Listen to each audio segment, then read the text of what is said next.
New Zealand's first fixture in their three-match series against England was also the 1000th women's test match to be played.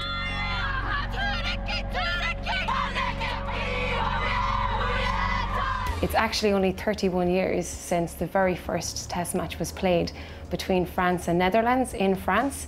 And in that space of time, we have now reached over 1 million players globally. We've got such a platform to move forward. It's been a relatively short space of time. We've had 6 Women's World Cups.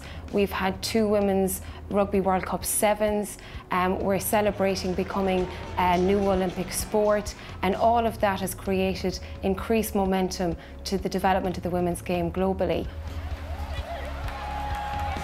We're seeing new countries coming on board that have not had a history of rugby before. We're seeing Brazil, we're seeing Netherlands, we're seeing China. There's fantastic work happening in Colombia, in Mexico. So I think that really that development, we've added new impetus to that, and I'm really excited about where that's going right now. And the women's game has been one of the main beneficiaries of rugby's return to the Olympic movement. What we're experiencing so far is that sevens has added just a huge sense of excitement. It has reached out to new playing populations, to new audiences in the game. It's helping us to grow the game. We're seeing the success of the Netherlands women's team, for example, and the name that they've made for themselves. And that has been hugely encouraging to other countries around the world. But the pinnacle of the women's game remains in the 15-a-side format.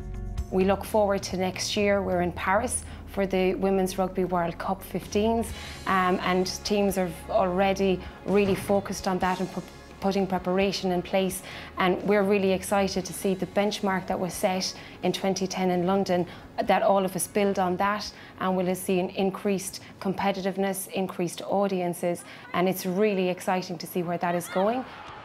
On the ground where the 2011 World Cup final was played, New Zealand were hoping for a reversal in fortunes after losing their previous 6 games against England. And the Black Ferns dominated early on, Sevens World Cup winner Portia Woodman scoring the game's first try on her 15s debut. Black 6, no binds. But at the break, with England going in search of a first win on New Zealand soil since 2001, just a point separated the sides after Marley Packer's touchdown. The second half was equally tight, but England were let down by a growing number of handling errors when it mattered most. In contrast, New Zealand were far more clinical, and 2 late tries gave them a 29-10 victory. And 3 days later, New Zealand wrapped up a series win when they beat England again 14-9 in Hamilton. This weekend in Pukekohe, they'll go in search of a clean sweep.